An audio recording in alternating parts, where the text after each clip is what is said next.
கௌசல்யா பற்றி கேட்குறேன்னு சொன்னால் கௌசல்யா கூட என்ன வந்தவங்கள இல்லை கேட்குறேன் உங்களுக்கு நேரடியாக மோத பயமா போட்டி என்று சொன்னால் நேரடியாக மோதுங்க தண்ணி ஊழல் ஒழிப்பு அணிதான் இந்த கிள்ளஞ்சியில் ஒரு 100 பெண் வந்து பேச்சார ஆதாரத்தோட டாக்டர்கிட்ட கொடுக்குது கடைசி வழி நீதிமன்றம் ஏனண்டா நீதித்துறையை தான் நாங்கள் இப்போ நம்புறது நாங்கள் வேற எதையும் எங்கள் நம்பிக்கை இல்லை எங்களுக்கு இந்த செய்த அநியாயத்துக்காக நாங்கள் ஏதாவது எங்களுக்கு ஒரு அடுத்த நிலையில் இருக்கிற கட்சிக்கு எங்களோட முழு ஆதரவையும் கொடுப்போம் எங்களுக்கு இந்த பதவி ஆசையோ இல்லாட்டி எங்களோட புகழ எங்களை வந்து விலாசப்படுத்துறதுக்கும் நாங்களுக்கு வரே இல்லை.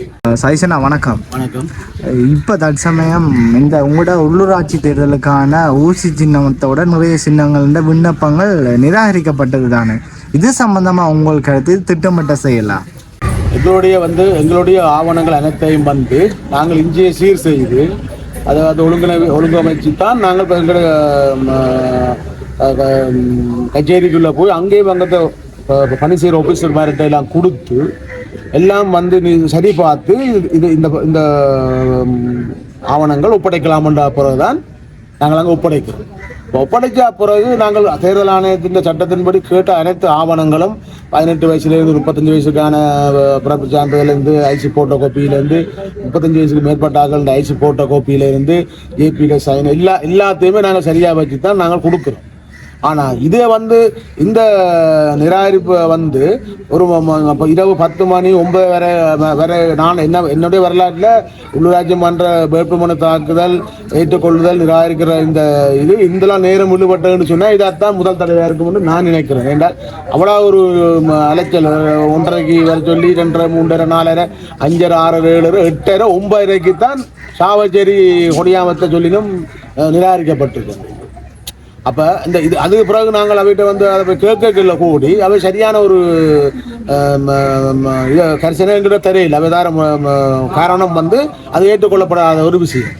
அப்போ இதில் வந்து நாங்கள் என்ன சொல்லுவோம், நாங்கள் ஜனநாயக ரீதியாக தான் அப்போ நாங்கள் இதுக்குள்ளே வந்து தேர்தலில் நின்று எங்களோட மக்களுக்கு நல்ல அபிவிருத்தியில் சுகாதாரங்களை வாழ்வாதாரங்கள் அபிவிருத்தியில் செய்யணுமென்ற ஒரு ஆசைப்பட்டு ஏன்டா இவ்வளோ 16 ஆண்டு காலம் இந்த பழைய இந்த வெள்ள வீட்டியரெல்லாம் செய்த மோசடிகள் களவுகள் மக்களை ஏமாத்தின எல்லாத்தையும் நாங்கள் வீறு கொண்டு தான் எங்களோட மக்களை வந்து நல்வழிப்படுத்த முடியும். இதுக்கு நாங்கள் வந்த நாங்கள் இதுக்குள்ள எங்களுக்கு இந்த பதவி ஆசையோ இல்லாட்டி எங்களோட புகழ எங்களை வந்து விலாசப்படுத்துறதுக்கும் நாங்கள் இதுக்கு வரே இல்லை.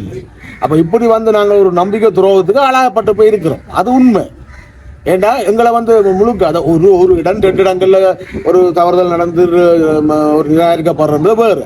இது திட்டமிட்டு கிளிநொச்சி முதலாவது, 2வது வவுனியா, 3வது யாழ்ப்பாணம், பிறகு 4வது வடமராட்சி, பிறகு 5 கடைசியாக கொண்டு வந்து சாவச்சேரி பகுதியை கொண்டு வந்து நிராகரிக்கிறேன்னு சொன்னா ஏன் எங்களோட உங்களுக்கு நேரடியாக மோத பயமா போட்டி என்று சொன்னால் நேரடியாக மோதுங்க. நேரடியாக மோதினோம் நாங்கள் தோக்குறோம், நீங்கள் வெல்றீங்க நாங்கள் வெல்றோம் நீங்கள் தோக்குறோம், அது வேற பிரச்சனை. இப்படி ஒரு குளறுபடியான வேலை எங்களுக்கு வந்து இல்லை சந்தேகமாக தான் இருக்கு.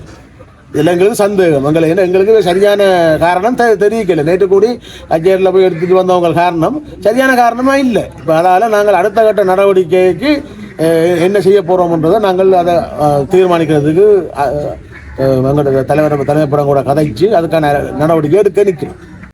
மற்றது சைசனா இப்போ இவ்வளோ பிரச்சனை நடந்துட்டு நீங்கள் திட்டமிட்ட சதின்னு சொல்கிறீங்க தானே, இந்த சதி திட்டத்தை இப்போ நீங்கள் கண்டுபிடிச்சது பிறகு இதுக்கு பிறகு அடுத்த கட்ட தீர்மானம் என்ன எடுத்து வச்சிருக்கீங்க? இப்போ என்ன மாதிரி இதை கொண்டு போக போகிறீங்க? என்னென்று சொன்னால் இப்போ எங்களுடைய நாங்கள் போட்டிக்கிற இடங்களில் சரியான ஆவணப்படுத்தப்பட்ட இடங்களை வந்து நாங்கள் இப்போ தேர்வு செய்யும்.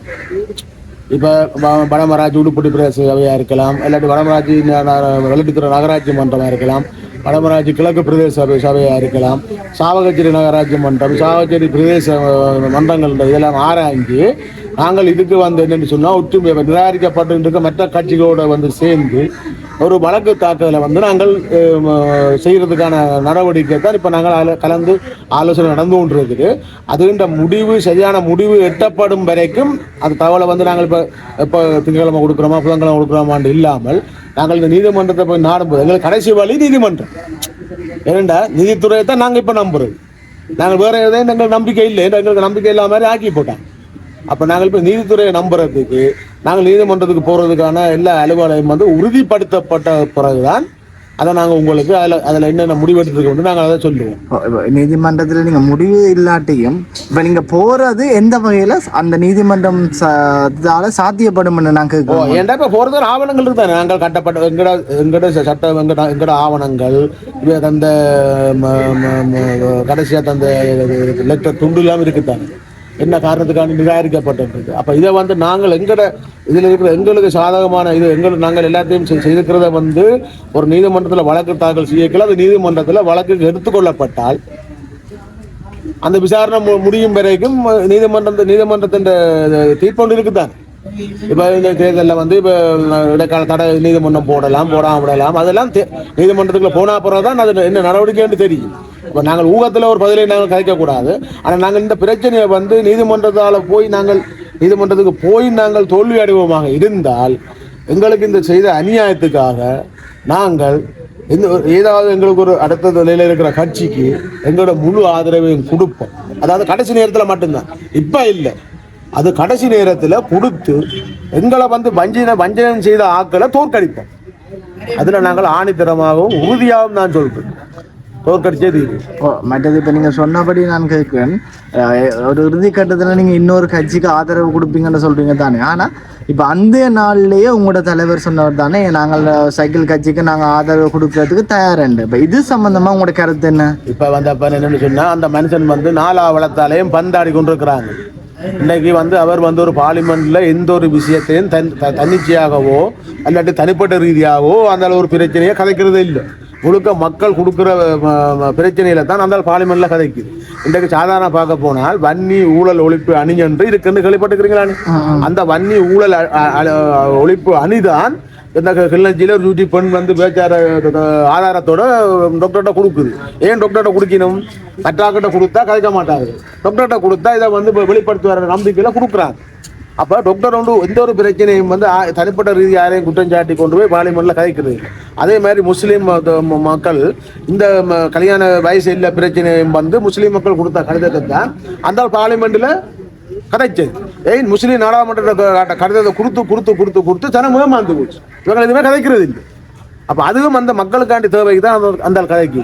அதாவது இன்றைக்கு ஒரு எஸ்கே கிருஷ்ணான்ற பிரச்சனை கூடி எல்லாம் ஆதாரம் இல்லாமல் அந்த இதுவும் கதைச்சு நடவடிக்கை எடுத்து ஏதாவது பிரச்சனை வந்திருக்குதா?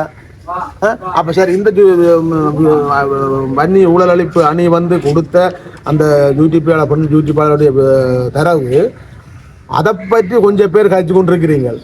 மன்னாரில் ஒரு இளம் தாயும் குழந்தை பிள்ளையும் செத்த தவற முக்கியத்துவம் கொடுத்தீங்களா? பெண்மியத்தை பற்றிலாம் நீங்கள் கதைக்கிறீங்க. வடகிழக்கில் எங்களோட வடகிழக்கில் நாங்கள் 90ஆம் ஆண்டில் இருந்து எங்களோட தேசிய தலைவர் காலத்தில் எப்படி பெண்மியம் பதிக்கப்பட்டது? பெண்கள் எந்த துறைகளில் இல்லாமல் இருந்தவர்கள், இரவு 12 மணிக்கும் ஒரு பொம்பளை புரோட்டால போய் வரக்கூடிய மாதிரி தான் இருந்தது. அப்படிப்பட்ட இந்த வடகிழக்கு பிரதேசத்தில் ஒரு ஒரு எங்களோட இனத்தின் எங்களோட கலாச்சாரத்தை சீரழிக்கிற மாதிரி யார் புல விட்டாலும் அது புலதான். அப்போ அதை கூடி நீங்கள் கொஞ்சம் பெரிய தக்காளத்து வாங்குறீங்க. அதில் உங்களுக்கு என்ன லாபத்தை தேடுறீங்க? என்ன லாபத்தை தேடுறீங்க? சரி, இந்த ஒரு இளம் தாயும் ஒரு இளம் சிசுவும் படுகொலை செய்யப்பட்ட பிரச்சனைக்கெல்லாம் ஒரு நாள் 2 நாளில் பிரச்சனையை முடிக்கிறீங்க, கதைக்கிறீங்களே இல்லை, அது பிறகு கதையே இல்லை. அப்போ அது பெண்மையும் எங்கே போயிருக்கு? இப்போ கிருஷ்ணாண்ட மனைவி ஒரு கைமுடைஞ்ச மனுஷிய கட்டாய வாக்குமூலம் எடுத்தது ஞாபகம் இருக்கு, உங்களுக்கு யாருக்கும் தெரியாது. அவாவை கைது செய்திருக்கு தானே. அப்போ அந்த நேரங்களில் அந்த பெண்மையத்தை பற்றி எங்கே கதைக்க போறீங்க? அப்போ நீங்கள் எல்லாம் ஆறுக்கு வேலை செய்கிறீங்க. இன்றைக்கு ஒரு சில பேர்கிட்ட காசை வேண்டி கொண்டு போயிருப்பன் நீங்கள் ஒரு வாழ்வாதாரத்துக்கு கொண்ட காசு கொடுக்க போறீங்கன்னு சொன்னால் அந்த காசு 1 லட்சம் ரூபா காசு கொடுத்தீங்கன்னா அந்த 1 லட்சம் ரூபா காசு அந்த மாசத்துலேயே போயிடும். அந்த குடும்பத்தை நீங்கள் முன்னேற்றணும்னு சொன்னால் அந்த குடும்பத்தின வாழ்வாதாரத்துக்கு அவங்களுக்கு என்ன உழைப்பு என்ன தொழிலை அமைச்சு கொடுத்தீங்கன்னு சொன்னால் அவங்க வாழ்வாதாரத்தில் உயருவாங்க. காசை கொடுத்த என்னத்தை நீங்கள் அந்த காசு கொடுக்க போயும் நீங்கள் என்ன பேட்டி எடுக்கிறீங்க? இரவுல வழியில போய் அந்த ஒவ்வொரு பொம்பளைட்டையும் என்ன பேட்டி எடுக்கிறீங்க? அப்போ உங்களுக்கு கொடுத்தா வெளிநாட்டில் இந்த காசு தராங்க. இதுதான் பிரச்சனை. பெண்மையன் கதைக்கிறன்னு சொல்றவன் எல்லாம் அவன் சரியான முறையில் சரியான ஆளாக இருக்கும். சரியான ஆக்களா இல்லாமல் சும்மா வந்து பெண்மையத்தை பற்றி கேட்கறது, கௌசல்யா பற்றி கேட்கறதுன்னு சொன்னா கௌசல்யா கூட என்ன வந்தவள இல்லை கேட்குறேன். கௌசல்யா வந்து அரசியல் பாதையில் அவள் 98ஆம் ஆண்டு பிறந்தப்பட்டு அவள் ஒரு சட்டத்தரணி. அவள் அந்த அரசியல் பணியில செய்வது அவளே ஏன் இழுத்து கொண்டிருக்கிறீங்க? நீங்க டாக்டர்களுங்க பிரச்சனை இல்லை, ஏன் அவளை இழுத்து கொண்டிருக்கிறீங்க? உங்களுக்கு என்ன தகுதி இருக்கு? அவளுடைய தனிப்பட்ட வாழ்க்கையை பற்றியெல்லாம் கதைக்கிறதுக்கு உங்களுக்கு என்ன அதிகாரம் இருக்கு? யார் தந்தது? ஒருத்தரும் தெரியலையே. அப்ப இதால நான் சொல்ல வர என்னன்னு சொன்னால், இந்த முன்னேற்றகரமாக எங்களோட டாக்டரோட கட்சி பிரகாசமாக குறுகிய காலத்துக்குள்ள மக்கள் மத்தியில அதிக செல்வாக்க பெற்று போய்கொண்டிருக்கிறதால எல்லாருக்கும் பயத்தாலதான் எங்களுக்கு இந்த அநீதியை இழைக்கப்பட்டது. ஆனா இந்த அநீதியை நாங்கள் உடைச்சு நாங்கள் வீறு கொண்டு எழுவோம். அந்த மருத்துவர் சைக்கிள் கட்சிக்கு ஆதரவு கொடுக்க போறோம்னு சொன்னது வந்தப்பன் இவங்கள் செய்த அநியாயங்களை கண்டு அவர் அந்த ஒரு கோபம் அடைந்து ஒரு அவசரப்பட்டு எடுத்த முடிவு. சைக்கிள் கட்சிக்கு ஆதரவு கொடுக்க போறது எப்படியாவது இருக்கணும் என்று சொன்னால் அது நாங்கள் மருத்துவரோடு அதை கலந்து ஆலோசனை செய்வோம். எப்படி என்று சொன்னால் எங்களை இந்த இடங்கள் அனைத்திலையும் போட்டியிடாத மாதிரி இவை எங்களுக்கு ஒரு நிலைமை ஒன்று ஏற்படுமாக இருந்தால் நாங்கள் திரும்ப வேற வழியால போய் நீதிமன்றத்தூடாக போயும் சரி வரையில்லை அப்படி ஒரு கட்டம் எங்களுக்கு வருமாக இருந்தால் நாங்கள் இவர்களுக்கு ஆதரவு அளிக்கிறத பற்றி நாங்கள் அதை தீர்க்கமான முடிவெடுப்போம். அது இப்ப அந்த கதையை நாங்கள் கழிச்சு போட்டு அப்புறம் எங்களுக்கு நாங்கள் ஒரு போட்டியிடுறது நிலைமை சாதகம் வந்துட்டேன்னு சொன்னா திரும்ப போய் சைக்கிளோட அடிபட்டு கொண்டு எல்லாம் நிற்க கூடாது. எந்த ஒரு முடிவையும் வடிவாக ஆராய்ஞ்சுதான் அந்த முடிவு எடுக்கும். அப்ப அந்த முடிவு ஒரு ஆரம்பமே ஒழிய அது இறுதி முடிவே இல்லை. அப்ப அப்படி ஒரு நிலைமை எங்களுக்கு இந்த யாழ் மாவட்டத்தில் இந்த பருத்தித்துறையை தவிர மற்ற இடங்களில் நாங்கள் போட்டியிட இல்லாத கட்டமைப்பு கிளிநொச்சியில வவுனியால என்று சொன்னால் எங்களுக்கு அடுத்த கட்டத்தில் இருக்கிற ஆட்களுக்கு எங்களுடைய ஆதரவை ஏன் கொடுப்போமாக இருக்கிறோம்னு சொன்னால் எங்களை வஞ்சிக்கப்பட்டு எங்களோட மக்களை வேற குணத்துக்கு கொண்டு போய் அவை நினைக்கிற நினைச்சர்களுக்கு நாங்கள் இடம் கொடுக்க மாட்டோம். ஏன்டா எங்களுடைய மக்களின் உள்ளூராட்சி மன்றம், பிரதேச சபை, நகராட்சி மன்றம், மாநகர சபையை நாங்கள் தான் ஆளணும், நாங்கள் தான் நிர்ணயிக்கும். வெளியிலேருந்து வாராக்கள் எங்களுடைய சபையில் நிர்ணயிக்க வேண்டிய அவசியம் எங்களுக்கு இல்லை. எந்த வீட்டு நிர்வாகத்தை நான் தான் பார்க்கணும், பக்கத்து வீட்டுக்காரன் என்ன நிர்வாகத்தை பார்க்கக்கூடாது. அப்போ அந்த தார்மீக ஒரு அரசியல் கடமையை நாங்கள் கடைசியில் அது முடிவெடுப்போம். எங்களுக்கு ஒரு போட்டியிடக்கூடிய முடியாத ஒரு சூழல் ஏற்படுமா இருந்தால் அதை பற்றி நாங்கள் கலந்து ஆலோசித்து அது கண்டிப்பாக அந்த ஆதரவை கொடுக்க வேண்டிய நேரம் வருமா இருந்தால் அதுக்கு நாங்கள் இறங்கி நின்று வேலை செய்வோம். அதில் நீங்கள் யாரும் இந்த ஐயப்பட கொள்ளத்தில் இப்போ அதில் பற்றி நீங்கள் யாரும் கருத்துக்கள் ஊகங்கள் கொள்ள வந்து மற்ற சைசன்னா இப்போ பாராளுமன்ற அமர்வில் அர்ச்சுனா அவர்களுக்கு கதைக்கிறதுக்கு தடை விதிச்சிருக்கு தானே, இது சம்பந்தமா என்ன உங்களோட கருத்து? ஏன்னு சொன்னாப்ப அந்த தடை விதிக்காட்டில் இப்போ இந்த நடந்த உள்ளூராட்சி மன்ற தேர்தல் நிராகரிப்பெல்லாம் வந்தால் பப்ளிக்கா ஆங்கிலத்தில், தமிழில், சிங்களத்தில் கதைச்சு போடும். அப்போ அதுக்கு அந்த பயத்துக்காகத்தான் அவரை வேற காரணங்கள் காட்டி அவருக்கு 8 நாள் அவருடைய குரல் பதிவு எடுக்கப்பட மாட்டாது, வெளியில் யாருக்கும் அது ஒளிபரப்பக்கூடாதுன்னு சொல்லி சபாநாயகர் சட்டம் போட்டதாக நாங்களும் அறிஞ்சினாங்கள். அதுவும் உண்மையிலேயே பாராளுமன்ற உறுப்பினர் மீறல் தான். அது உண்மையிலே எந்த ஒரு நாடாளுமன்றத்திலும் ஒரு நாடாளுமன்ற உறுப்பினர் ஒரு நாடாளுமன்றத்துக்கு போறது என்னதுக்குன்னு சொன்னா எங்களோட மக்களுடைய அடிப்படை தேவைகளை பற்றி மக்களோட அபிலாஷைகளை கலைக்கிறதுக்கு தான் நாங்கள் நாடாளுமன்றம் போறோம். நாடாளுமன்றத்துக்கு போய் சும்மா இருந்து போட்டு தேத்தனியன் ரோலையும் சாப்பிட்டு வாரத்துக்கு நாடாளுமன்றம் போறது இல்லை. இது எல்லாமே திட்டமிட்டு எங்களோட மருத்துவர்கள் தொடர்ச்சியாக கொடுக்குற ஒரு குட்டைச்சல் சொல்றாரு. குடைச்சலை கொடுத்து இவரை ஓரங்கட்ட வைக்கணும் என்றதில் மிக குறியாக அவங்க செயல்படுறாங்க. இது முதலே நாங்கள் மருத்துவருக்கு இதை விட மோசமான நிலைமை உங்களுக்கு வரும் என்று எச்சரிக்கையோட கொடுத்து கொண்டு இருக்கிறதால மருத்துவர் அதிலேருந்து மெல்லமாக பழகி கொண்டு வார என்ன மெத்தின இப்போ எங்களோட கட்சி பதிவு செய்யப்பட்டிருக்கு. இது பதிவு செய்யப்பட்டு வரும் வரைக்கும் நாங்கள் ஒரு இடையில என்னென்னு சொன்னப்ப இதில் எல்லார்ட்ட பார்வையும் என்னென்னு சொன்னால் ஒரு குறுகிய காலம், நீங்கள் நவம்பர் மாதத்தில் இருந்து இப்போ நாங்கள் இந்த நாடாளுமன்ற தேர்தல் நடந்த காலத்தில் இருந்து இது வரைக்கும் எத்தனை மாதம் உண்டு பாருங்க. இந்த மாதத்துக்குள்ளே எந்த ஒரு கட்சியும் ஒரு சிறிய கட்சி முளைச்சி வர ஒரு சுயேட்சையாக வந்த ஒரு கட்சி ஒரு பெரிய பதிவு செய்யப்பட்ட கட்சிகளை விட மக்கள் மனதில் இடம் பிடிச்சது தான் இதுக்கான காரணம். விளங்குதோ? அப்போ அது அந்த மக்கள் மனதில் இடம் பிடிச்சது காரணம் என்னன்னு சொன்னால் ஒரு அநீதிக்கு எதிரான குரல். அது குரலாகத்தான் எங்களோட நாடாளுமன்ற தேர்தலில் எங்களோட மருத்துவ கட்சி செயல்பட வலிக்கிட்டது. அப்போ அந்த ஒரு நாடாளுமன்றத்தில் இருந்து கொண்டு இன்றைக்கு எங்களோட மக்கள் உலகளாவிய ரீதியாக மக்கள் என்றாலும் சரி, எங்களோட தாயகத்தில் வாழ்கிற மக்கள் என்றாலும் சரி, ஒரு மிக நெருக்கமாக எங்களோட இணைஞ்சு பயணித்து கொண்டிருக்கிறார்கள். அப்போ இதுதான் அவைக்கு அங்கே மெயின் ப்ளஸ். இதுதான் அவைக்கு மைனஸ், எங்களுக்கு அது பெரிய ஒரு ப்ளஸ். என்னன்னு சொன்னா இதான் நாங்கள் பல எங்களோட மக்களோட சக்தி எங்களுக்கு ஆதரவு அதிகரித்து கொண்டு போறதால தான் எங்களுக்கு இந்த மாதிரியான சிறிய கட்சி தானே, அது ஒரு சுயேட்சை தானே, எப்படி எங்களுக்கு ஏதாவது குடைச்சலை கொடுத்து எங்களுக்கு அரியணம் பண்ணி எங்களை வந்து அதில் ஒரு அங்கம் தான் இந்த எல்லா வேட்பு மனுவிலும் நிராகரிப்பு செய்யப்பட்ட சம்பவங்கள். அப்ப இதுல எல்லாத்தையும் கொடுக்கும்போது நாங்கள் ஒதுங்கு கொண்டு பார்க்கணும். கடைசி வந்து நாங்கள் ஒதுங்க மாட்டோம். எங்களோட அரசியல் பயணம் எந்த முட்டுக்கட்டை வந்தாலும், எந்த இடையூறுகள் வந்தாலும், எத்தனையோ அழுத்தங்கள் வந்தாலும் நாங்கள் இதுல இருந்து பின்வாங்க போறது இல்லை. மக்கள் சேவையை வந்து விட்டு ஒரு நாளும் பின்வாங்க போறதும் இல்லை. இதெல்லாத்தையும் தடையை உடைச்செறிஞ்சு நாங்கள் மேன்மேலும் எங்களுடைய சக்தி வலுப்பெற்றுக் கொண்டு போவோம் என்று சொல்ல விரும்புகிறேன். வேற ஒன்றும் இல்லை. அப்ப வேற எதுவும் கிடக்குது. இறுதியாக என்ன விஷயம், இப்ப இனி நடக்க போற உள்ளூராட்சி தேர்தல் இருக்குதானே, இது அனுர அரசுக்கு எப்படிப்பட்ட ஒரு சார்பாக இருக்கும் இந்த தேர்தல்?